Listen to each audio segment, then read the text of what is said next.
Hello, my loves. Okay, it's the day after my last video diary, and I'm on a high right now.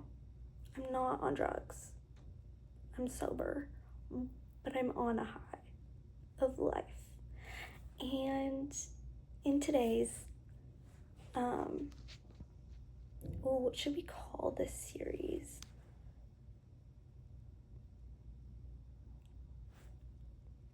Okay, we're gonna call it the Ananya Archives because I feel like that's very the vibe, And today's topic is going to be life after death. I have gone several rabbit holes about space, the universe, time, which isn't real, it's a construct. And these are topics that can lead to an insane existential crisis and leave you awake for days and questioning everything. So I want to make sure that you're in a good place mentally to where this idea of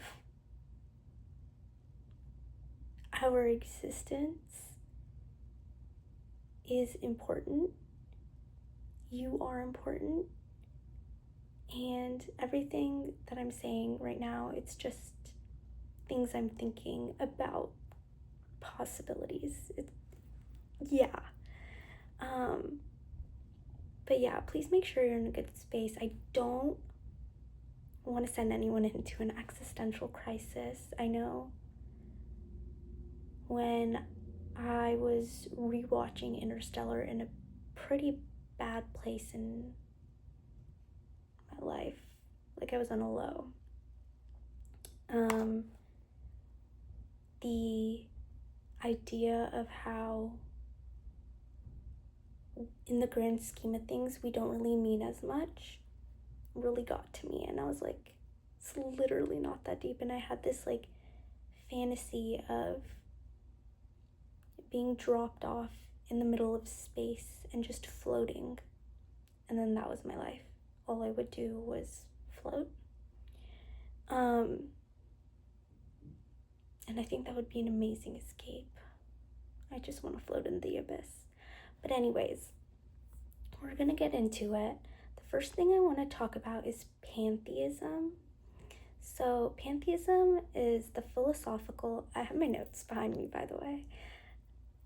Pantheism is the philosophical and theological belief that God and the universe are one and the same. I believe that. Whenever I'm saying like, oh, like I trust the universe, like I think God is the universe, like the universe is God, like that magic in the universe, that's the like that's God, you know what I mean? I don't believe in the supernatural personal God who answers prayers or issues. I think that the universe itself is just magical, and there's no like division between creator and creation. It's just like God is everything that exists. And I think it has a deep connection into nature, and I think the universe and God, it's in nature, and the magic is in nature. So I'm gonna call this magic. Not God, not the universe, but this magic. And again, this is just my belief.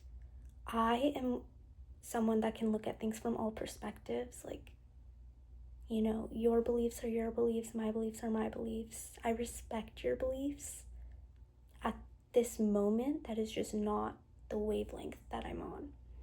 And I think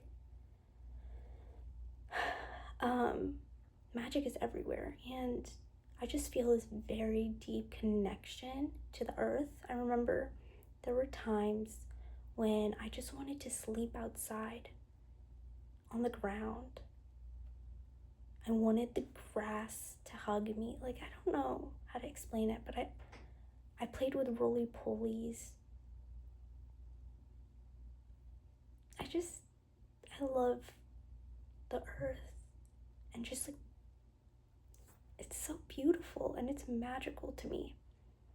I love looking at how certain leaves are heart-shaped, and flowers petals too, and I love looking for hearts in nature, because nature is love, and love is magic. But yeah, that is just like my belief personally. I've always been interconnected with Mother Nature. I think I share the same birthday as Mother Teresa, which is pretty cool. I know Mother Teresa is not Mother Nature, but she is herself an icon. Okay, but the first belief that I have and theory that I've seen is that there is no heaven or hell. Like, there's no afterlife. Once we die, we wake up again. The scream from babies is like the grief. This is a very popular theory that I've been seeing. And again, I don't know much of anything. Please do not hold me accountable for scientific beliefs. And I would love to know the science if this is actually possible or not. Anything is possible. Maybe. But I truly do I don't think that there is an afterlife. And I think the idea of a heaven or a hell or an afterlife gives us hope. That it gives, because otherwise I think people would do something bad and they just kill themselves because they know they can restart their life. Obviously it's not the same life, but they get to live again, whatever. So I think that idea of heaven or hell holds us responsible and accountable to our wrongdoings, and lets us live a life filled with different values and experiences that shape us as a person and can better us in our next life. I don't actually know how the two would be connected, but I assume. And the reason that I believe in bits and pieces of this is because energy can neither be created nor destroyed. First law of thermo. Hell yeah. Smarty pants. But yeah, where does that energy go? Another thing is, what if it just submisses itself into nature? And nature is magic in the universe. You guys, am I onto something or am I on something? Guys, no. But I think the idea of a God is very important, and the idea of an afterlife, especially heaven or hell, is very important in creating hope for humanity. I think some people submit themselves to those ideas and that life because what is the point if there's no God or afterlife? You do something good. At the end of the day, everyone wants to go to heaven. No one wants to go to hell. So you want to be a good person. You want to do good things. That allows us to want to do the good things. And the idea of a God watching us in our every move, it kind of like helps humanity retain humanity. Although, one thing I have noticed is that humanity is not the same that it used to be. We've lost love, and we're consumed in this world of money and greed and selfishness. Now, I'm privileged to be saying this as someone who's not faced financial troubles, but I see a world around me drowning in it over literal paper. Again, it is something that is necessary to make society function the way it does. Do I think it needs to be that deep? No. But I'm not, like, that's not me. Yeah, so that's one idea. Another idea is like, the spiritual, I think it's like a mix of Judaism, Hinduism, and Buddhism. So obviously I'm Indian, and I went to temple on Sundays growing up. I don't know that I believed any of it. I just like went there because I had to. I think since I was a little girl, I've always kind of believed in pantheism. I know for a while there I was atheist, and I didn't believe there was God at all. But there are certain magical things that there can't not be magic in this world. And maybe that's because I romanticize everything, who knows, but I choose to believe in magic.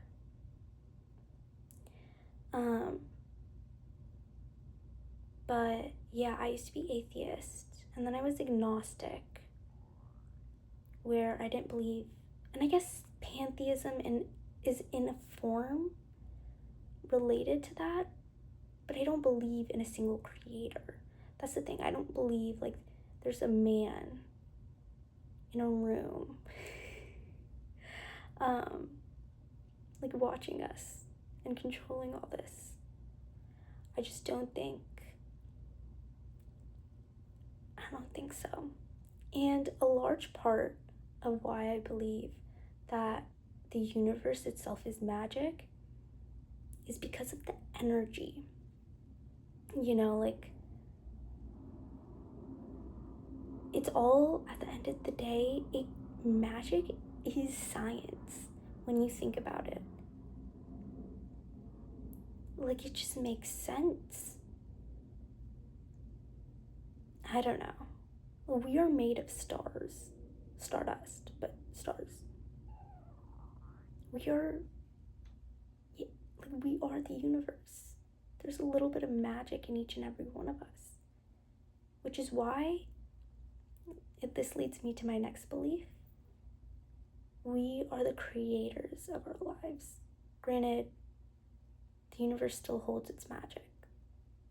That energy is not being destroyed. However, we are made of stardust. We, to a certain extent, get to decide our life. Do you want to live a life of ruminating in your mental illness? Or do you want to accept those flaws as parts of your character and just exist in this moment, in this life, and make the most of it? Because we all die anyways. Might as well use this opportunity to make it last, and do good, be good. This is the way to go, guys. Because, I think about my life, and I'm like, I've spent so much time and energy just like ruminating in it, my illnesses, and that's fine. I'm not going to sit here and say, like, oh, like, that's a bad, like, I'm a bad person for doing that. That is my right. If I feel the way I feel, like, I have to feel it. But I'm not going to let that dictate my life. I'm going to let it sit, and I'm going to continue to live. I'm not going to get stuck in an endless cycle of consummation. I don't know if any of that was English, but yeah. I'm a very spiritual person, so this next belief is kind of verging on that line. So I saw on TikTok, my screen time has gone down. My journal time has gone up. Trust in video diarying. But I saw it where it was like, we all, like, hypothetically, every near-death experience that we've had, we might have died, and now we're living in a different timeline where we existed.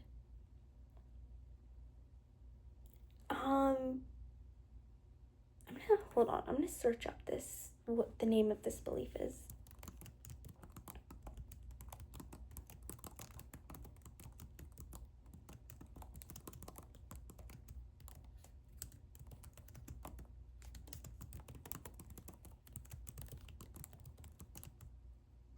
Okay, this is called quantum immortality. Rooted in the many worlds interpretation of quantum mechanics, it proposes that consciousness never truly experiences its own death.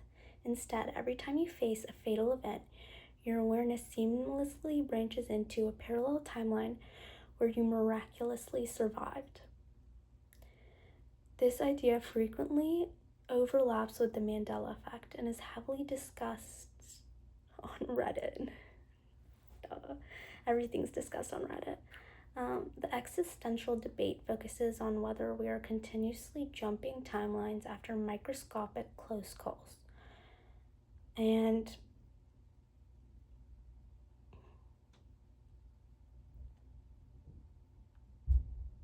it's a theoretical concept, and it literally cannot be proven, I don't think.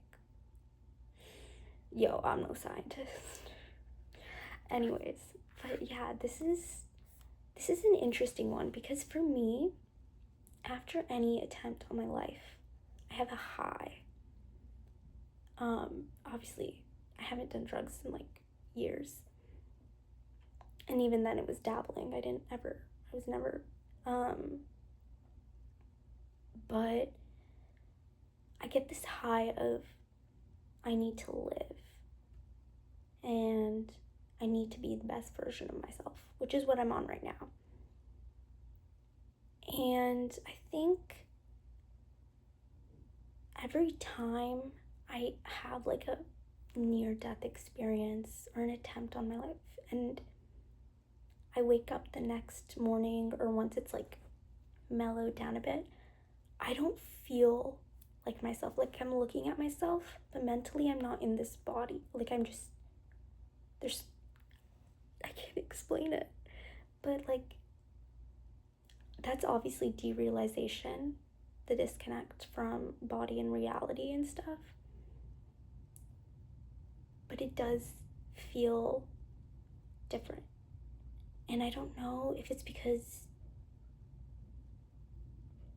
of the quantum immortality theory or what. There could be magic behind it. And I don't know. But I believe in quantum mechanics.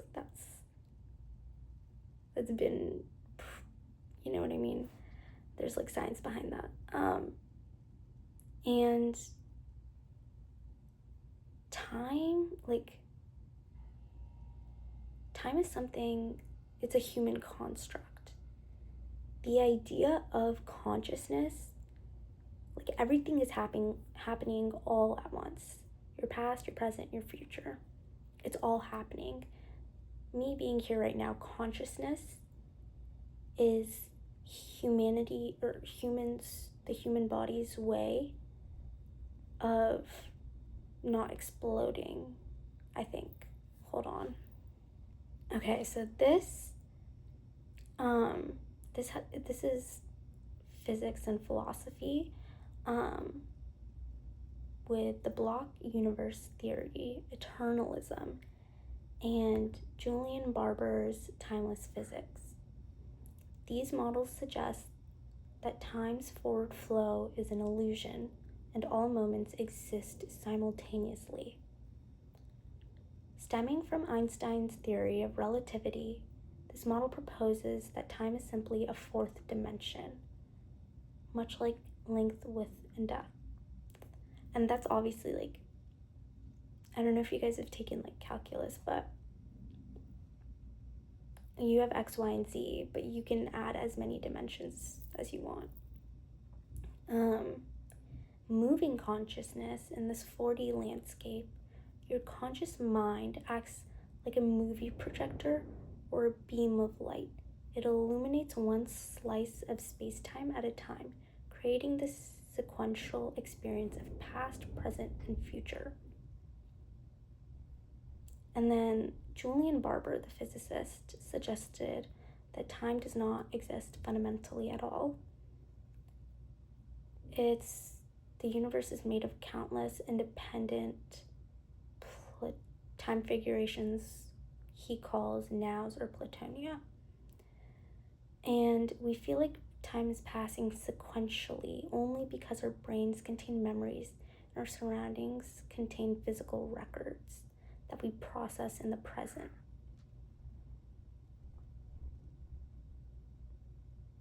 So the now changes depending on the speed and gravitational pull, VG. There's no universal now for the entire cosmos. And I agree with this. Let me explain. So, the movie projector. Your conscious mind acts like a movie projector or a beam of light. That is the way I see the world. I'm envisioning the world and my life as if it's a movie. I don't even know how to explain that, but like, that is just how I've always been. Like, I always have this feeling that this is just like me watching myself from a third party's point of view. In all my memories, all my dreams, where I exist, I am me, but I'm just me watching me from a third party. Like, I'm not in my body. And again, that goes into derealization, BPD, dissociation, all of that. And it can be a part of my mental health. However, it's just like, it makes sense to me that we are living in this, and this obviously goes back to the prior theory of quantum immortality. Well, I guess that's not a theory, it's a concept. Anyways, but it ties in with that because the jumping of the timelines, and so basically we are in a way immortal if quantum immortality exists. It's in the name, guys. Because we keep living, I don't know. Death doesn't scare me at all, and it never has. But I don't like the idea of ending this life short and not maximizing it to its fullest potential before entering a new life where I have no idea. Like, it's completely different. I wake up in a new body. And I was thinking about this, like, what if in my past life I was like Sylvia Plath? No, obviously not. Hopefully not. She was racist. Her writing is amazing, but she was racist. And I don't support racism because it's just like we're all equal. Like, we're all living on a floating rock. Like, why are you amounting someone to a number, whether that number is a weight, their money, or like, I don't know. Fuck numbers. I hate it. But I love math. I do. But just like that idea that it's just, I used to fantasize about being sucked into a black hole so I could feel nothingness in its entirety. That sounds so stupid. And obviously, like, we get pancakeified or whatever. I could like watch insane documentaries on this. I did watch a documentary on Amy Eskridge where she talked about like anti-gravity and like the different dimensions. I think time was one of them. It's been a minute. It's been a couple lifetimes ago, a couple timelines ago. But yeah, I think obviously I haven't delved into this super deep in terms of research, like on the actual science behind it. I'm more so, when I find these theories or whatever, I kind of look into the different perspectives of that theory and the discussion behind it, and what other people's views on it are. Like, that is how I kind of base my opinion on the theory, and then obviously what my deeply rooted morals and values are. So that's how and then obviously for like some things, like, I do look at the science behind it, but I think when it comes to something so deep and existential, you don't really want to dive too deep into the why, or like the evidence to back up the why, because it can lead to a very like what if you find the answer and it's fucked, you know? I don't know, guys. I want to hear some of your guys' crazy theories on the universe. I still can't wrap my head around, and I don't think I ever will be able to, or anyone will ever be able to wrap their head around the fact that the universe is infinite. What is infinite? Yeah, I'm not going to talk too much on it because I don't want to go into an existential crisis myself, especially since I'm on a high. So, yeah, but I love you guys. I'm doing good. I hope you're doing good too. And I hope you have a lovely week. Let me know what our next, the Ananya archives topic should be. I'm kind of thinking, I feel like I'm not educated enough to discuss any of these things on an academic perspective. This is purely like opinion. It's opinions based. But yeah, it is opinions based. So yeah, I kind of want to talk more about spirituality, maybe. No, because I kind of talked about that in this one. I don't know. Give me ideas. And I love all 48 of you guys so much. Like, it genuinely baffles my mind. Okay. Love you. Please take care of yourself.